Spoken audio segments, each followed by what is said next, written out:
¿Cuántos conocen a Joab? ¿Quién me puede decir quién es Joab? A los jóvenes el otro día los pillé así. Espero que a los grandes no los pille, por favor. ¿No valen los pastores? ¿Quién me puede decir quién es Joab? A mí me gusta interactuar con la iglesia, hermano. No me gusta predicar solo. Bueno, aquí ya me conocen. Me han visto crecer. ¿A que sí, Juana? ¿Quién es Joab? ¿Quién me dice quién es Joab? Araceli. Eso, Araceli. Si te vi levantar la mano, Araceli. Sí, todo el mundo te vio. Un aplauso por Araceli, que sabe quién es Joab.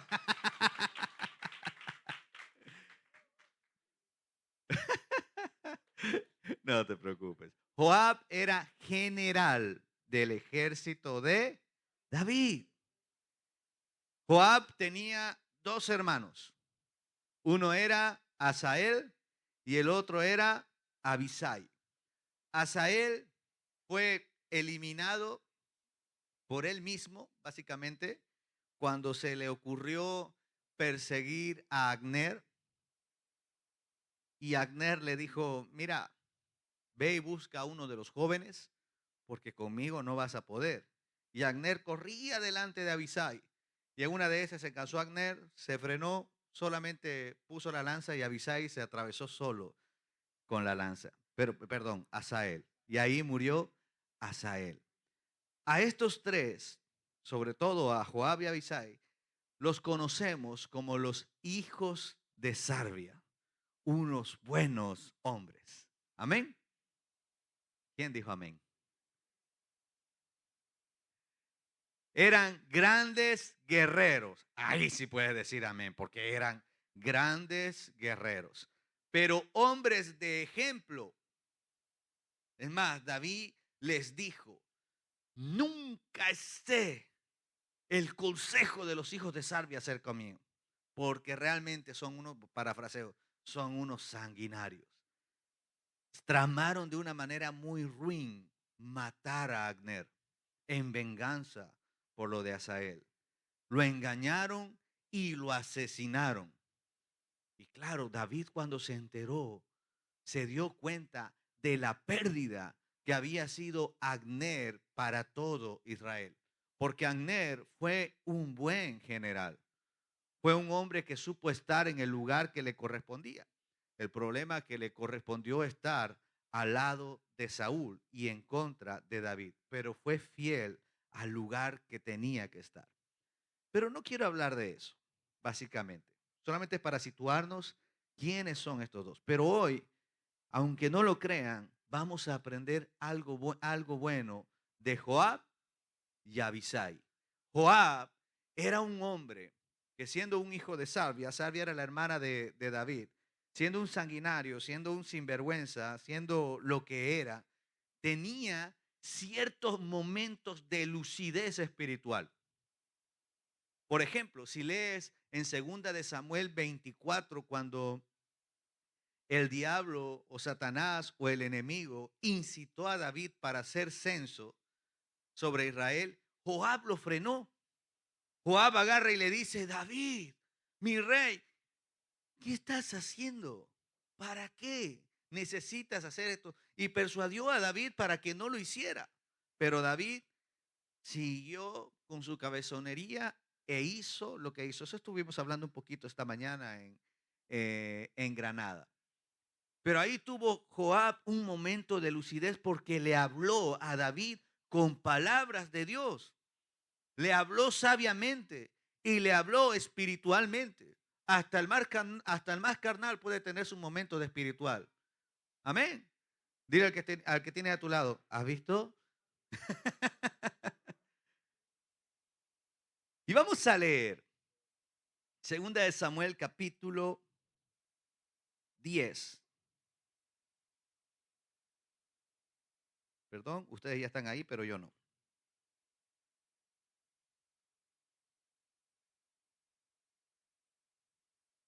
Después de esto, aconteció que murió el rey de los hijos de Amón y reinó en lugar suyo Anún y su hijo. Y dijo David, yo haré misericordia a Anún, hijo de Naas, como su padre la hizo conmigo. Y envió David a sus siervos para consolarlo por su padre, más a- por sus padres. Mas llegado los siervos de David a la tierra de los hijos de Amón. ¿Sabes? Estuve buscando un poquito sobre esto y no logré encontrar en qué momento Naas hizo bondad por David. No está puesto. Solamente podemos ver un poquito más adelante en el mismo en Crónicas 27, si no me equivoco, como uno de los hijos de Naas sí le hace bondad a David. Cuando está haciendo, cuando está escapando, perdón, en segunda de Samuel 27, 27, 17. A ver, que yo esté en lo correcto y no los mande a ningún lado. Sí, segunda de Samuel 17, mira, y lo leo.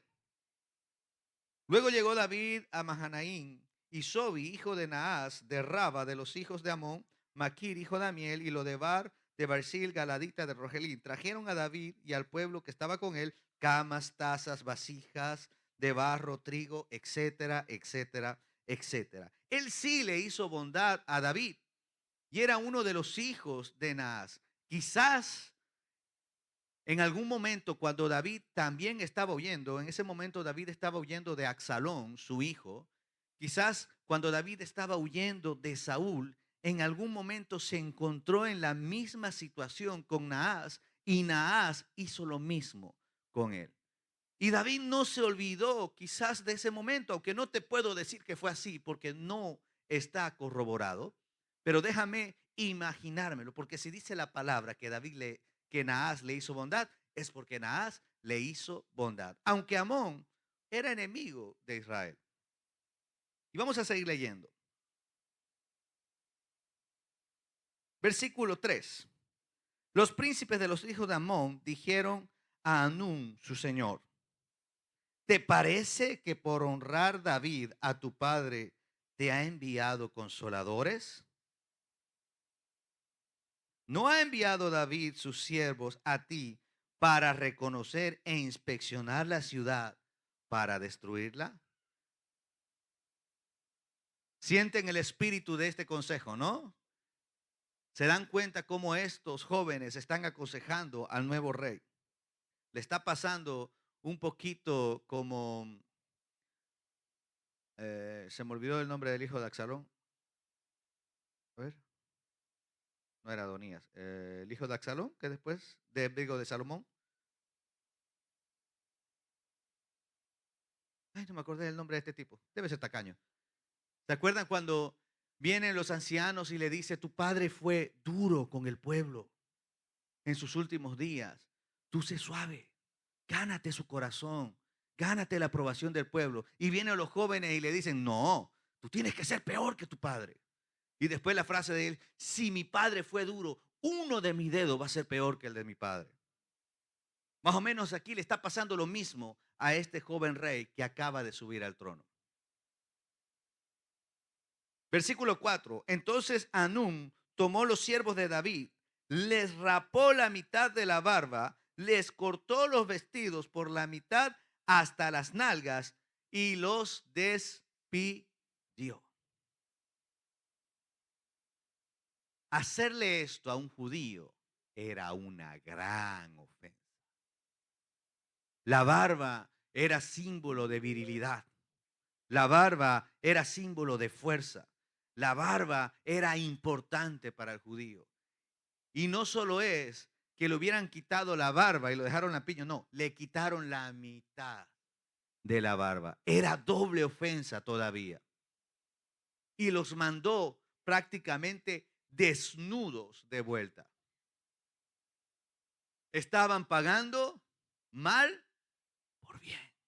David quería presentar bondad a este rey. Quería consolar, quería ayudar, quería tener una buena relación con este rey. ¿Para qué? Para que no hubiera guerra entre ellos. David de alguna manera ya estaba cansado de guerras. La vida de David fue de guerra en guerra y tras guerra. Pero aquí este joven aceptó el consejo de los más jóvenes y metió la pata. Di conmigo, metió la pata.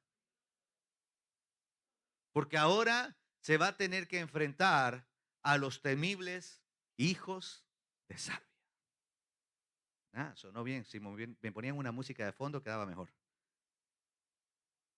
¿Ah? Roboán, correcto. Ese era el hijo de Salomón. ¿Cómo no te vas a acordar, hombre? Yo tampoco me acordaba. Seguimos. Versículo 5. Cuando se hizo saber esto a David, envió a encontrarles, porque ellos estaban en extremo avergonzados. Y el rey mandó que les dijeran: quedaos en Jericó hasta que os vuelva a nacer la barba, y entonces volver. Qué hermoso el corazón de David aquí. Igual que actuamos los hermanos de la iglesia cuando tenemos a alguien caído, ¿verdad? Cuando tenemos a alguien avergonzado, cuando tenemos a alguien que está luchando con el pecado, cuando tenemos a alguien que se siente avergonzado por su propia condición pecaminosa. Alguien dijo por ahí que la iglesia es el único ejército que no levanta a sus caídos. Y muchas veces es cierto. Muchas veces es cierto. En la iglesia de alguna manera no tenemos problemas de drogadicción. Llegan y son restaurados. O debería ser así, pero lo hemos visto en el ministerio que sí, el Señor lo hace. Llegan con problemas de alcohol y el Señor les quita esa adicción. Llegan mujeres, y esto es lo más común que se puede ver, llegan mujeres estériles y no se van hasta que dan a luz. Amén. Es así. Pero cuando uno de los nuestros cae, ¿qué hacemos con el caído? No sé qué es lo que haremos aquí a los pies del rey Águilas. Yo te puedo decir que en Bolivia a veces cuesta mucho más lidiar con los hermanos que ven la ofensa que el que está caído. A veces es más fácil restaurar al que cayó que frenar a los que están alrededor. Y es una triste realidad, porque un pecado de sexualidad, por ejemplo, que es lo peor que puede pasar, ¿no? O creemos que es lo peor que puede pasar, no es peor que la murmuración. No es peor que el acusar. Es más, el que peca en pecado de sexualidad peca contra su propio cuerpo, pero el que murmura peca contra el cuerpo de Cristo. Ah, salieron los amenes. Bien. Es una cuestión, miren, personalmente les comparto de esto porque hemos luchado en Bolivia de una manera ardua con esto. ¿Saben? Hemos sufrido porque se nos metió la murmuración hasta en los tuétanos. Y así fue una guerra encarnizada para poder destruirla. Pero al final el Señor prevaleció. Y cuando desapareció eso, lo que no avanzamos, miren esto es lo que les digo, lo que no avanzamos en 2 años, lo avanzamos en 6 meses. Increíblemente. Porque ahora tienes la libertad de levantar al caído. David miró a sus hombres y les dijo: ni se les ocurre entrar. No porque no los quisiera con él, sino porque los cubrió de esa manera. Y les dijo: váyanse a Jericó. Quédense en Jericó hasta que sean completamente restaurados. Esto lo compartía con los líderes de Bolivia, los que están a mi alrededor, y les decía: hermanos, si en algún momento alguno de ustedes se encuentra con la barba cortada, no sea tonto, no siga, hable y nos vamos juntos a Jericó a ser restaurados. Nos vamos juntos a que nos crezca la barba. Nos vamos juntos a que el Señor haga la obra. ¿Cuántos aquí quizás te puedes sentir de esta manera, ¿no? Que quizás estás por el pecado, por las dificultades, porque no logras alcanzar ese ideal espiritual que quieres, porque no logras llegar a la meta en Dios. y nos sentimos mal. Por lo menos esa era mi condición. Que yo sabía que Dios tenía algo conmigo, pero no lo podía alcanzar. ¿Por qué? Porque me guardaba todo para mí.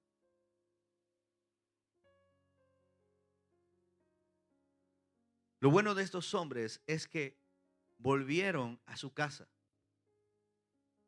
y no se ocultaron de su rey. Y su rey los mandó a restaurar. Ese es el corazón que tenemos que tener como iglesia. Restaurar a nuestros caídos, levantarlos, cubrirlos, no acusarlos. Oye, hermano, ¿sabes que aquel pasó esto? Qué pena, pero no me cuentes. Habla con el pastor y vamos nosotros a cubrirlo, a cuidarlo. ¿Sabe que este no me cuentes? No hace falta que nadie más lo sepa. Déjalo que vaya a Jericó. Déjalo que le crezca la barba. Déjalo que el Señor le restaure, porque Él tiene propósito con él. ¿Se acuerdan lo que estábamos hablando el otro día de las cestas de Dios? Reconocer que en este año Dios es el gobierno en la iglesia y en nuestras casas.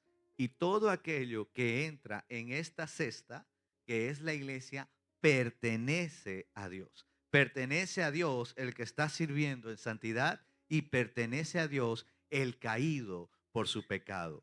No ha cambiado la condición de pertenencia. De Dios somos y para Él somos. Amén. Amén. Dale un aplauso al Señor. Y seguimos leyendo. Ahora cuando dice, ¿cuándo vamos a aprender esto que dijiste de lo de Salvia? Ahora vamos ahí. Versículo 6. Y viendo los hijos de Amón que se habían hecho odiosos a David, enviaron los hijos de Amón y tomaron a sueldo a los sirios de Bet-rehob y los sirios de Soba, 20,000 hombres de a pie, y el rey Maaca 1,000 hombres, e Istoc 12,000 hombres. Se armaron un ejército. Estos tenían plata. Cuando David oyó esto, y ahí, envió a Joab con todo el ejército de los valientes. Los valientes de David se pusieron en línea de batalla para defender a los que se fueron a Jericó.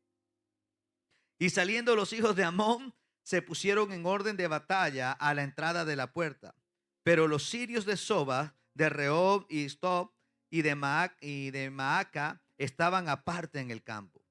Viendo pues Joab que se le presentaba la batalla de enfrente y a la retaguardia, entresacó de todos los escogidos de Israel y se puso en orden de batalla contra los sirios. ¿Contra quién iba Joab? Joab contra los, digo conmigo, Joab contra los sirios, ¿ok?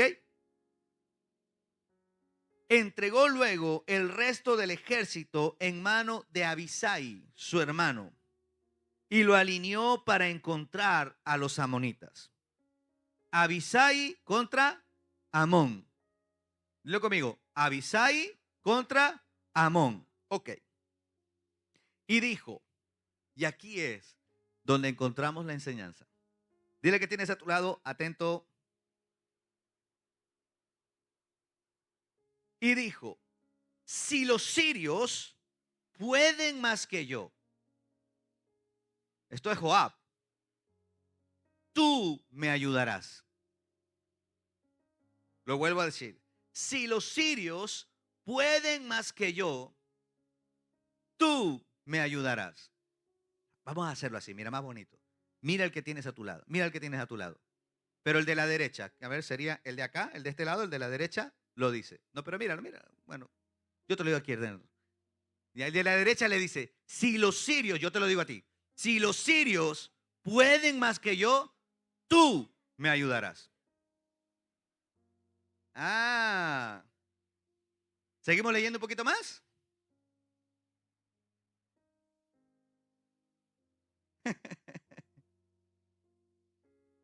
Y miren, ¿qué? Mándelo a la horca. No, está bien. Tú me ayudarás.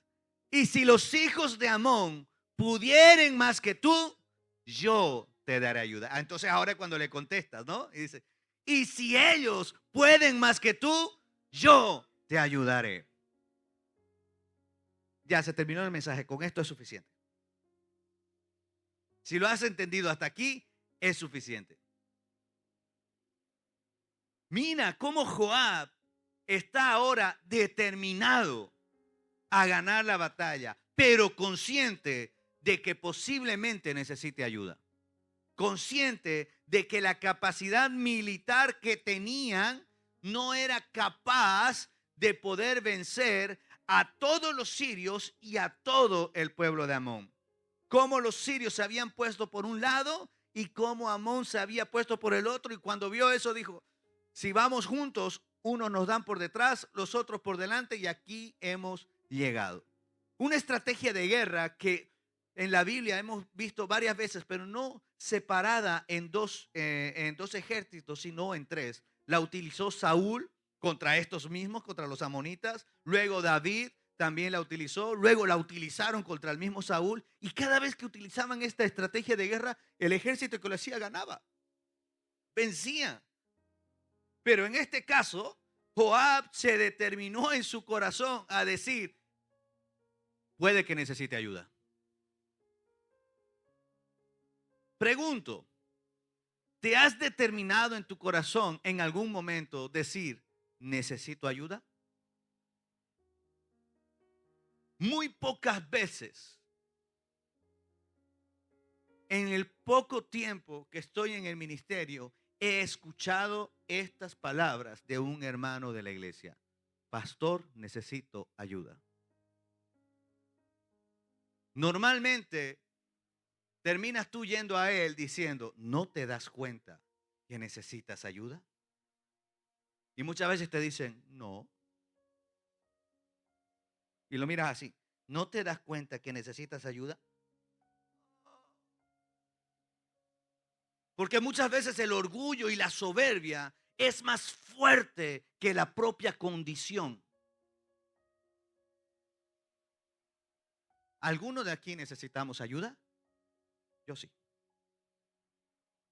Yo sí necesito ayuda. Mira, si yo no tuviera como ayuda a los pastores de los pies del rey y sobre todo a mi pastor Juan Carlos, ya alzado la maleta hace rato. Es más, en 3 ocasiones casi la alzo. ¿Ya? Hoy le contaba a la iglesia, le decía, en 3 ocasiones tiré la toalla. Casi. ¿No? Y la tercera vez que la tiré de verdad, el Señor me la tiró a la cara.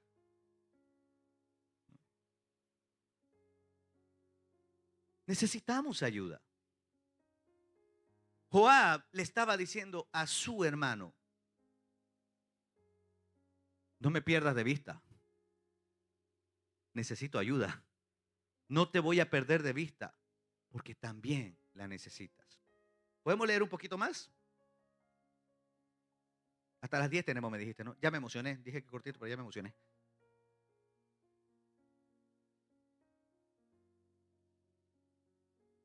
Miren lo que le dice, versículo 12. Estos son de los momentos lúcidos en el espíritu de Joab. Dice, esfuérzate y esforcémonos por nuestro pueblo y por las ciudades de nuestro Dios. Y haga Jehová lo que bien le pareciere. Una de dos, o lo tomó el espíritu o se dio totalmente por perdido. Me quedo con la primera. Joab aquí tuvo un momento de lucidez donde dijo, o me agarro de Dios o nos eliminan en este día. O reconozco a Dios o me destruyen en este día. Ahora, mira el que tienes a tu lado. Yo soy así, lo siento, hermano. Si no le gusta, váyase a otra iglesia. Es broma. Mira el que tienes a tu lado y dile, esfuérzate y esforcémonos por el pueblo de Dios. Somos el pueblo de Dios y vivimos juntos en un camino que Dios ha preparado para nosotros. Cumplir el propósito en la tierra. ¿Cuál es el propósito que Dios tiene con a los pies del rey Águilas? Yo no te lo puedo decir, pero solo sé que Dios tiene un propósito grande porque si no, no estuviéramos aquí. Con todo lo que hemos pasado, con todo lo que hemos vivido, con los años que llevamos aquí, es porque Dios tiene un propósito. Amén. ¿Le das un aplauso al Señor?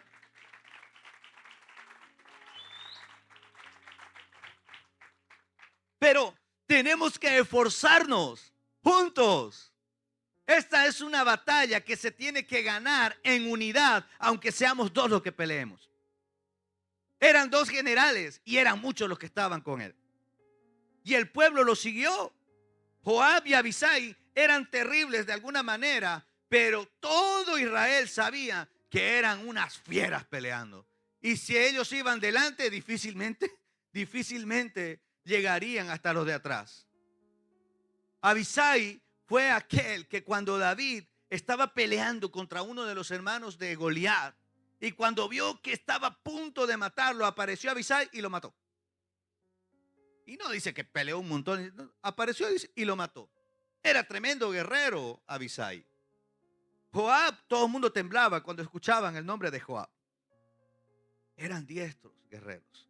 Pero aquí en este momento, aunque eran fuertes, aunque tenían gran capacidad, tuvieron que reconocer que se necesitaban el uno al otro.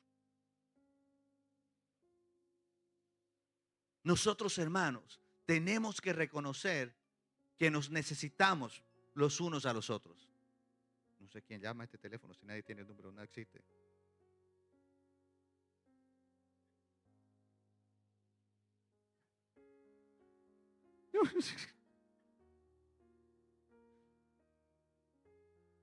Tuvieron que reconocerlo. Tú y yo tenemos que reconocer que necesitamos ayuda de nuestro hermano.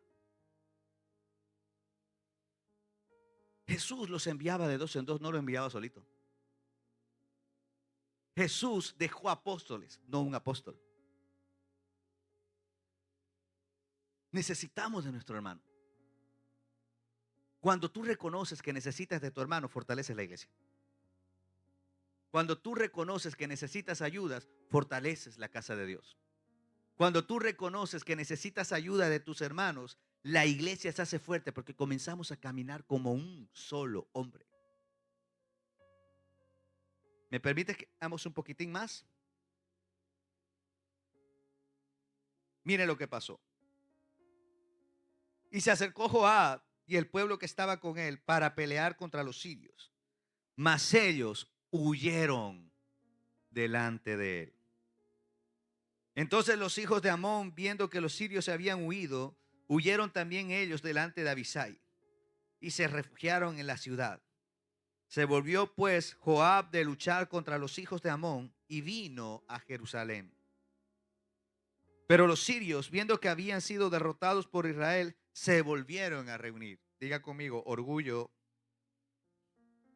Y envió a Adad a Eser, e hizo salir a los sirios que estaban al otro lado del Éufrates, los cuales vinieron a Elam, llevando por jefe a Sobat, general del ejército de Adad Eser.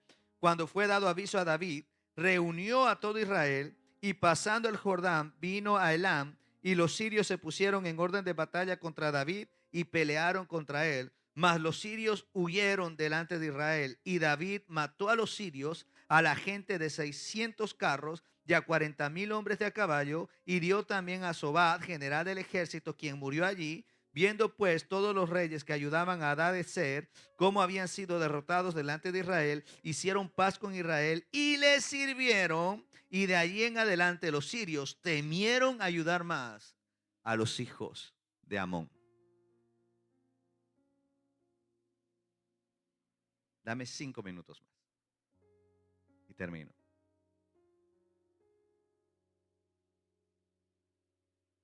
El regalo de este principio de poder ayudarnos y reconocer, porque la clave está en reconocer que necesito ayuda,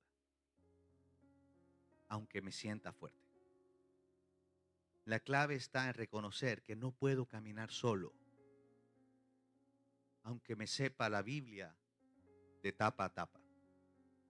La clave está en reconocer que no puedo ir por libre,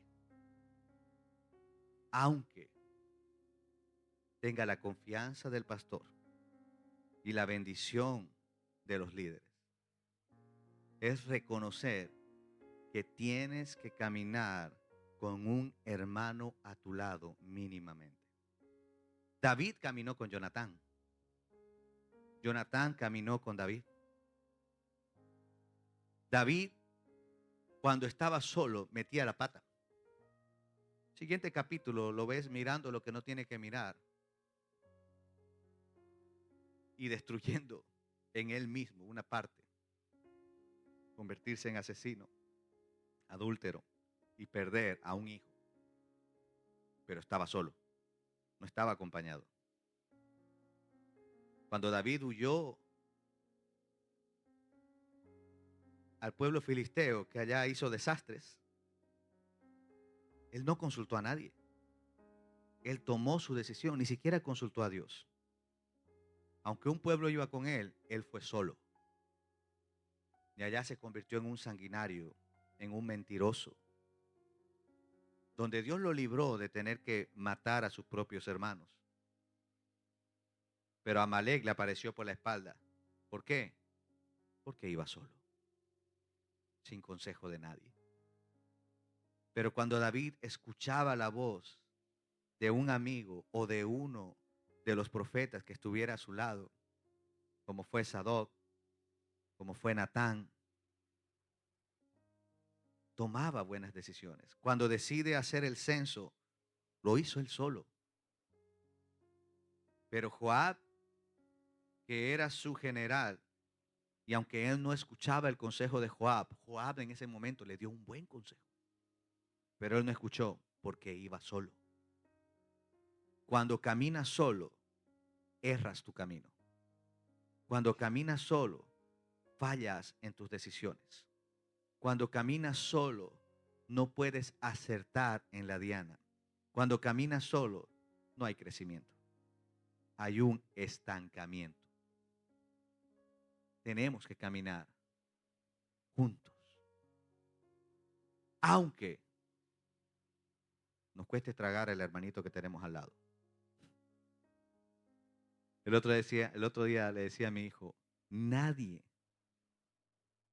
en la tierra va a desearte lo mejor más que tu propio padre o tu propia madre. Aunque te duela.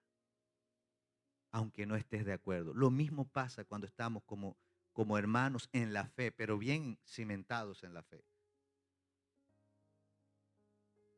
Si estás bien cimentado en la fe, vas a desear lo mejor para el que tienes a tu lado.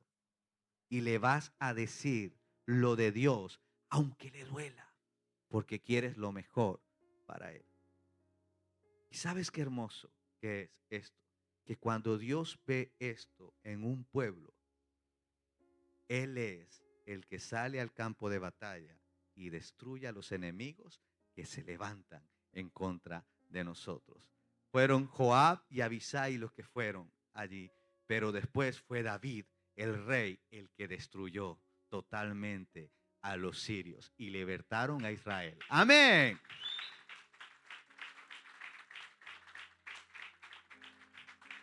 Si logramos entender esto, vamos a arrancar una bendición de Dios para nosotros. Cuando Dios vio en la Torre de Babel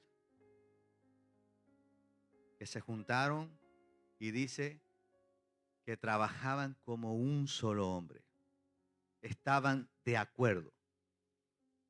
Y el Señor dijo, vamos a separarlos, porque están como un solo hombre y nada les va a ser imposible. Imagínate que hubieran estado de acuerdo en un propósito santo de Dios. Un grupo de 120 se encontraron unánimes y como uno solo buscando al Señor. Y se encontraron con el mayor regalo que nosotros hoy en día podemos disfrutar, que es el Espíritu Santo depositado en nosotros. Cada uno tenemos ese Espíritu Santo depositado en nuestras vidas. Utilicémoslo para cuidar a nuestro hermano que tienes a tu lado, diciéndole, Espíritu Santo, dime cómo le puedo ayudar. porque tú también conoces su corazón mejor que yo. Amén. ¿Aceptas este desafío?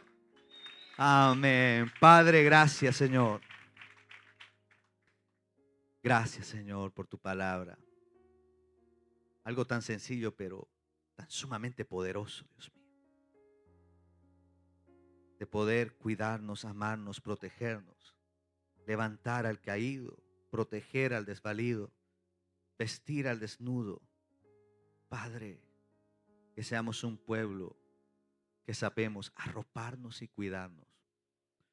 Porque a medida que vayamos creciendo, Señor, indudablemente muchas otras cosas se van gestando.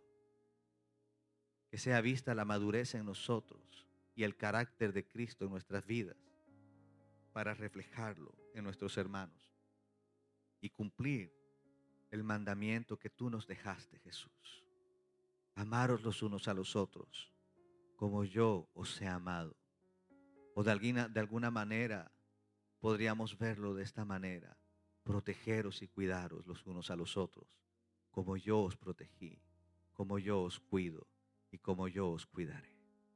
En el nombre de Cristo Jesús, Señor, derrama de tu gracia sobre nosotros para poder caminar, trabajar y adorar como un solo hombre en este tiempo. Amén y amén. Aleluya.